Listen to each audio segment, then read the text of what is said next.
The first time I heard the Pixies would have been around 1988. You have to remember at that point, the charts, especially in America, were dominated by all these ridiculous metal bands like Warrant and Poison and, you know, Trickster, whatever they were. You know, their bands were being made up by A&R men every day of the week. There's a time when, when bands like Pop Will Eat Itself and the mighty Lemon Drops were holding sway in this country, really. Then there came the Pixies and Nirvana, and it just didn't really matter anymore. Normally I associate music that tries to sound violent as goth, and just not very good.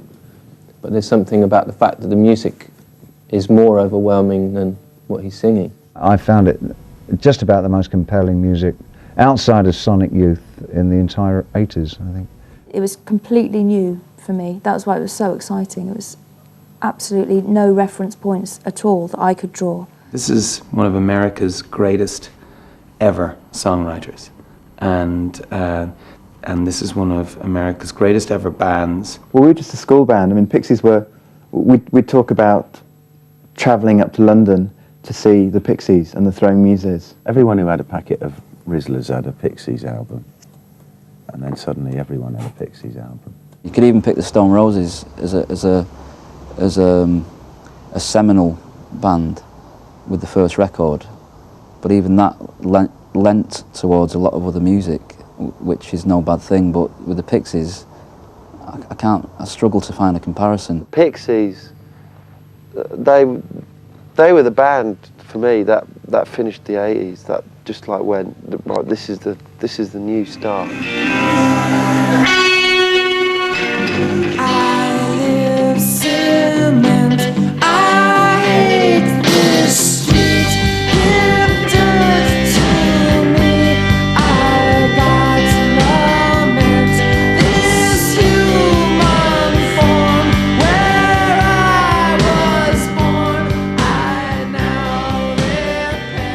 First met Charles in college in UMass, Western Mass, and I was trying to study. We were suite mates. I first got involved in the Pixies back in, I think it was 1985 or 1986. I was living in Massachusetts. I was just in college. Charles and I in college were always thinking about forming a band, and we tried in some ways, but then he decided to go to Puerto Rico. I was meant to be taking classes there for about a year, and about halfway through, I just got, kind of bored of my experience and probably bored with college life in general. He wrote me a letter from Puerto Rico saying that this is this is it, this is our chance, and he was eager, and I was eager. He wrote back to me and said, I'll see you there. And so it was like this very kind of old-fashioned, dearest Joey, Charles, yes, let us rendezvous in Boston, and we'll do it up. And that's exactly what we did. Kim got into the band, and they were looking for a drummer. Kim had told her husband, John Murphy. John gave me a call. I heard about it, and I went down to Cambridge to Kim and John's place. We played around. I just played on a little table or something. We jammed, and that was the beginning. That was the start. It was the original boom, original four. Hey, Dave! This is the first footage in America of the Pixies. I was born in 1965, to give you a reference point. I would suppose that in the late 60s and early 70s, I heard a lot of music that my mother listened to, which would have been...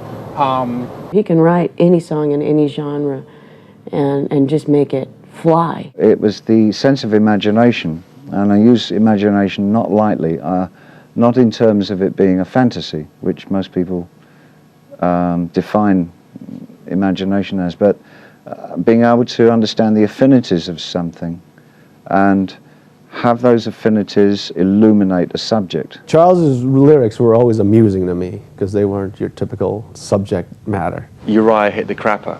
I always, that made me laugh. Uriah hit the crapper. That's funny, isn't it? It made me laugh. I don't know what the fuck he's talking about, but I like the idea that not only did he say that, he also said it 6 more times or something. So many bands think that you can only be important if you're saying something that people can hear and go, yeah, I hadn't thought about that before, yeah. but I don't get that at all. Like a lot of my earliest songs were kind of abstract and you could maybe even sometimes nonsensical, and I enjoyed that, you know. Whether I was taking my cue from Talking Heads or the Beatles or whatever, or Bob Dylan, I enjoyed that. Just that thing of cut up and collage in the lyrics. It's done so effortlessly, and it's done with such a sense of fun and enthusiasm. There's a great sense of humour underlying everything that Charles does.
Three were the colours that Santiago provided as a guitarist. I think as a guitar player, he's terribly underrated. At the time, there were a lot of stunt guitar players, in the late '80s, and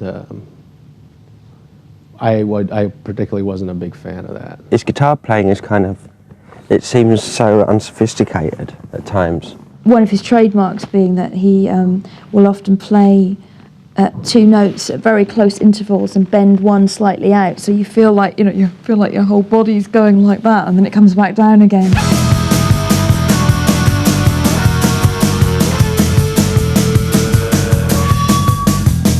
It's much more about texture. He supplies extraordinary texture.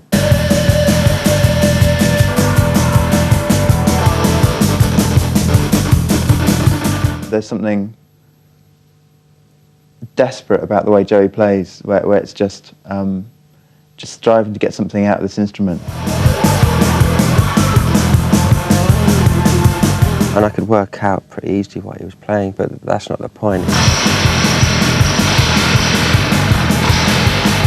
It's very, very brutal and yet really original, and he's making sounds by how he's attacking the guitar rather than using electronics or gadgetry to change the sound of it.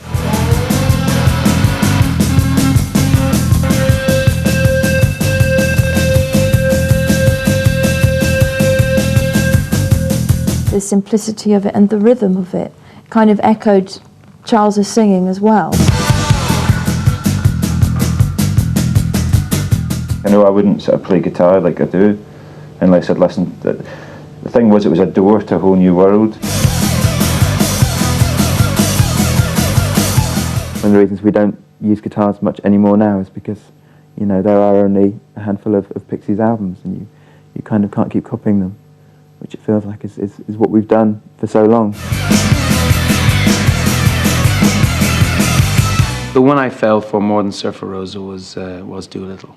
Doolittle was received, again, eulogistically by the press, because in many ways it was the culmination of what everybody had been hoping the Pixies could do. Gil Norton was very focused on what he wanted to do with us for Doolittle, maybe even before he heard us. I don't know. There's a certain aspect of producing the Pixies that we always kept. There was a certain ethic. I think the ethic was keep it portable. It had to be portable. In terms of songwriting, it was just no flab. We didn't have that much time, that was the other thing. For Doolittle, we did a song a day. I think there's a pop songwriter in there. The first, I would say, couple of Pixies records represented songs that I had written sort of before I even had a record out. They were all very short. So I remember Charles writes, I mean, they were like ditties. It was like bang. When Doolittle came out, it was just like everybody jumped on the dance floor as soon as you played Debaser, which is like weird. One of the strongest songs that I heard at the time was Debaser. Discovering that one song, Debaser, and then obviously went and got the album. And that's still my favourite Pixies album. I like the ones like La La Love You, Don't Mean Maybe, yeah. Hey is one of my favourite tracks on Doolittle, and that was recorded completely live. It was everything except for a cymbal overdub. Oh, and a Kim backing vocal, actually. It wasn't completely live. For some reason, Hey is the one because it, and I would imagine a lot of people say Monkey's Gone to Heaven. Monkey Gone to Heaven is just something about the way it just shimmers and sounds like a very shiny recording. I'd go for Hey because it's the least, it's sort of the rawest, the most sparse Pixies song I can think of, really. To get some separation, Charles had his guitar like this, and he was playing it in a cupboard with a vocal mic, and he sang the song in a little cupboard. And I remember just sitting on the edge of my seat thinking, oh, this is fantastic. I just, just the whole vibe, it was great, and he played it so well. And Joey got to the guitar solo, and I was like, go on, Joey, go, go. Every single song on that record is flawless, you know, it's brilliant, it's a brilliant, brilliant record. Hey, must be a devil between us, or whores in my head, whores at the door, whore in my bed, but hey, where have you been? If you go, I will surely die. We're chained, we're chained, we're chained, we're chained, we're chained, we're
They were exactly as I'd hoped they would be. They were ultra ordinary, they were super ordinary, and making extraordinary music. What more could you want? I love the fact that they were so everyday looking, but they did, but really weird looking as well. I had this particular image of them in my head as really nasty, little vicious little people about this big.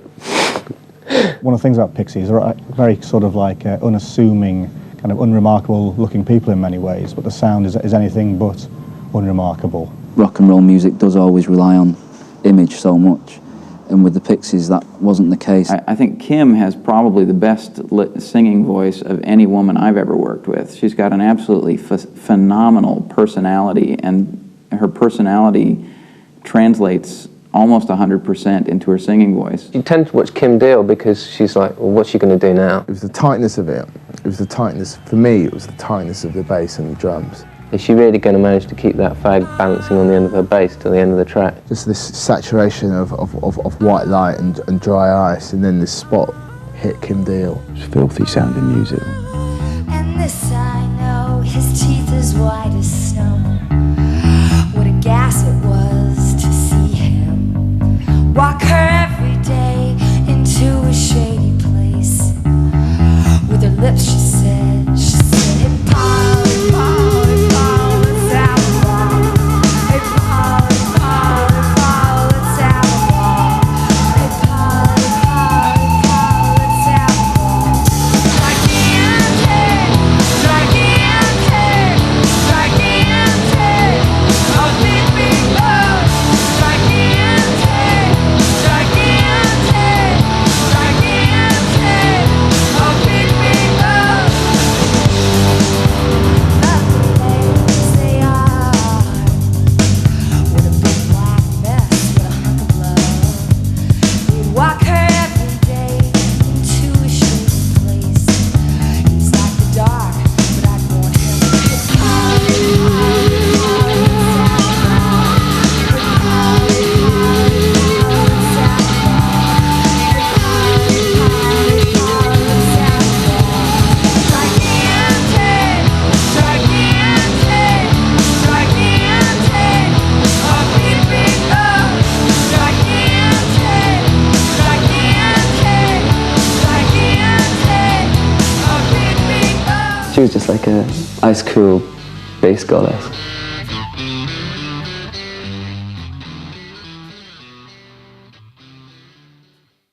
I think by the time Bossa Nova came out, they were showing signs of not lacking inspiration necessarily, because there was always inspiration coming from somewhere in that band. But I do think they were maybe doing too much. They were running too hard. Charles had just moved to LA, and the band was kind of like separated. We didn't really, that time we just met in LA, practiced for like maybe a month, got the songs together, and go in the studio. People kind of question Bossa Nova and say that it began to go downhill then. I mean, I kind of would disagree with that. Well, Bossa Nova, which was their penultimate album, is not really the one to like if you're a hardcore Pixies fan. The ones that everyone likes are the first couple, because they're so raw, and he's talking about prostitutes and death and mutilation and stuff. It was received very positively, as I recall. I think everybody thought, well, this is another side to the Pixies. They can do, you know, this lighter, sort of surfy type music. Charles really liked surf music because it was just, we would listen to it, and we used to listen to it in Boston. I saw them when they did the Bossa Nova stuff,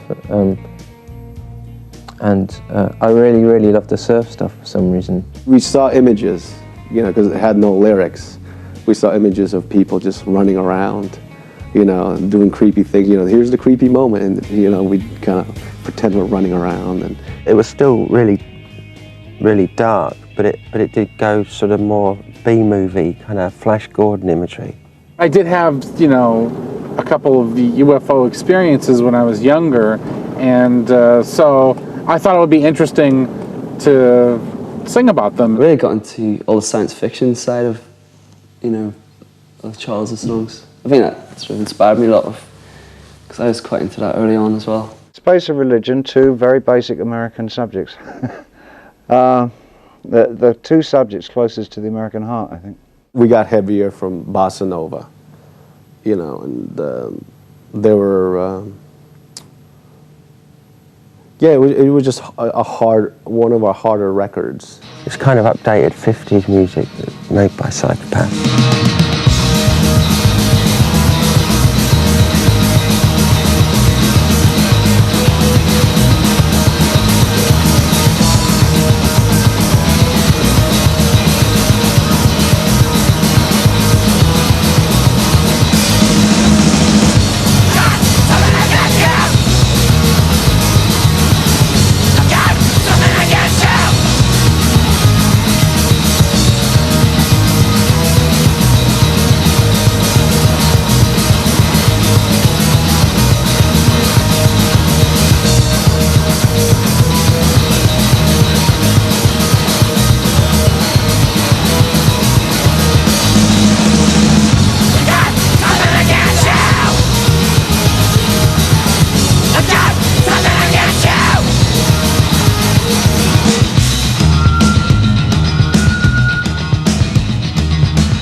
It's not like you can cover Pixies songs, really. You know, you can't. It's impossible because they're so individual. They come from such a one-off place. The pure strength of him on stage, this kind of mass of screaming flesh, was kind of a very imposing figure. It was terrifying to hear a man scream like that, and genuinely scream, and yet when you ask him about it, he just puts no importance on it whatsoever. He just thinks, well, it's what I can do. Charles' screaming was probably the only reason why I would move on stage, because I have these monitors, and I would know when he'd scream, and I know when to get the hell out of the way. He did sound like a psychopath when he was singing half of them. Like something out of a David Lynch film. Yeah. I mean, it wasn't sort of like, hey, aren't they great musicians? It was about what they were sort of able to create. I felt pretty proud when one of the musicians in the Sun Ra Orchestra, this 75-year-old guy, came up to me and said, "Boy," he said, "you sure can holler." And I was like, yeah, I felt, he wasn't saying it was good, but or that he liked it even, but he was like, he was at least giving me that. He was like, you can holler, and so I guess I had some strength in that department. I always thought there was a psychotic Beatles in there. There's a great reverence for earlier rock music with Charles. It's pop music at the root. It's basic pop music. To me, there wasn't that much difference between the Pixies and ABBA.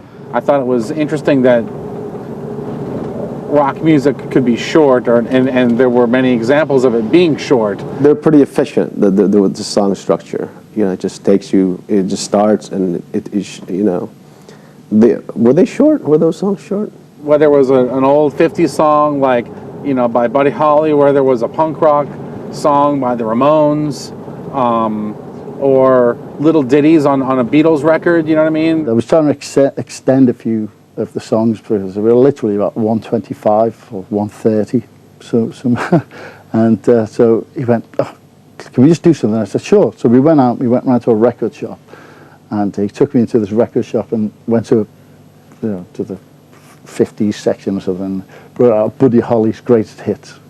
I went, "Now check the times on these," and I turned them over, and he was right. And Buddy Holly songs were at 150. All their songs, all the Pixies songs, are just so wonky and so, not just lyrically, but even the rhythms and the length of everything. It's all quite taut. It's all quite condensed music as well. The last album, certainly, Trompe le Monde, there was definitely a kind of a lessening of effect there. When it came out, people thought, is this the end? They're struggling now. By their own standards, they're struggling. I think people didn't feel as prepared for the album as the others.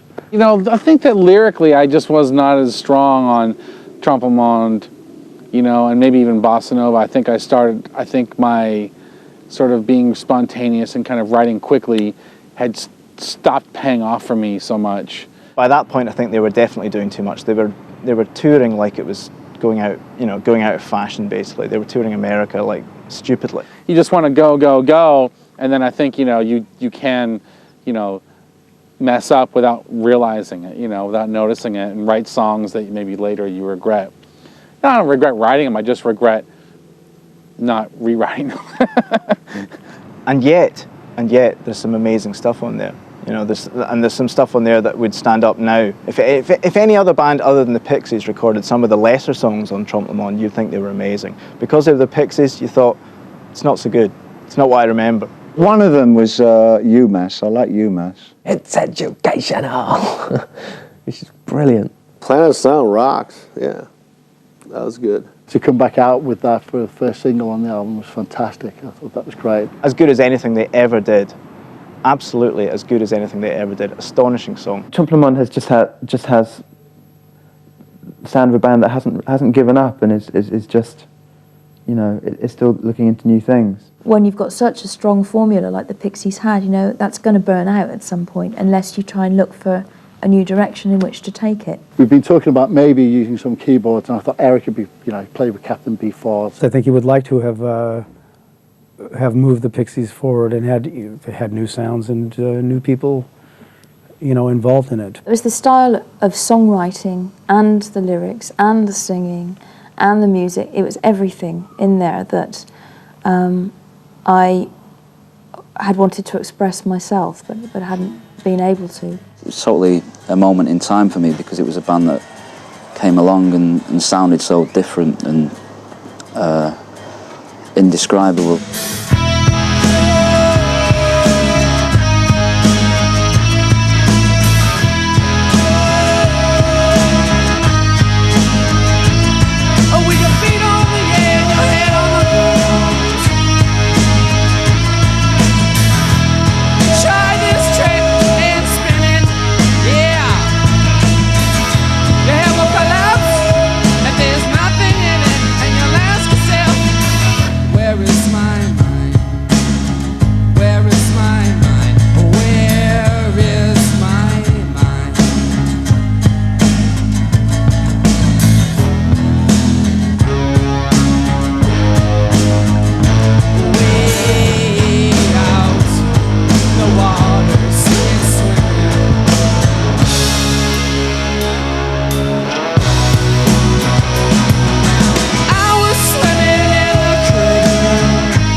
Groups have a finite lifespan. I think the band finished because they'd said everything they were going to say. The Pixies were a natural phenomenon. It was like a volcano exploding, erupting. And eventually it was going to have to subside. There was no way it could continue. It just could not go on forever at that level of intensity. Nothing could. I think I knew, and maybe we all knew, that it was like, we're all going to go our separate ways pretty soon here. And the Pixies kind of, boom, we came on, we did our albums, and then just disappeared. And if you liked us, hey, we got you want more, or you got a nice sampling and stuff. If you didn't like it, hey, we're gone. You never know when we could have reached, you know. I mean, you only know until you start dipping down. And we never really dipped down, so For the Pixies to be able to have produced that much amazing work in such a short space of time. I mean, they didn't make a bad album. They made two, in my estimation, two of the best rock albums that have ever been made. What they've done is changed the format for delivering harder rock. I don't think that format really existed before they came along. You know, it's long since gone on record, bands like Nirvana and Radiohead pretty much saying they wouldn't exist without the Pixies, and if you know, they're the two key bands of this era, really. It doesn't feel like they're flailing around ever, which is like it's quite scary. Like normally you expect bands to sort of struggle a bit when they go off in certain ways, and it didn't feel like that. And there must be young bands now that haven't really heard the Pixies, but are playing in a way that they've heard people before them play, then those people before them would have been influenced by the Pixies, so it just kind of gets passed on down the line. You know, it goes back, I suppose, to Talking Heads, and maybe even the New York Dolls had some of that, but not quite the wit. It's a cliche, but somebody once said that the Velvet Underground didn't sell many albums, but everybody who bought a Velvet Underground album formed a band. And I would have to suggest that the same thing really applied to the Pixies. Once you heard them, you wanted to have a band just like that. Whether a Pixies band could happen now, well, you'd have to be that good for a start.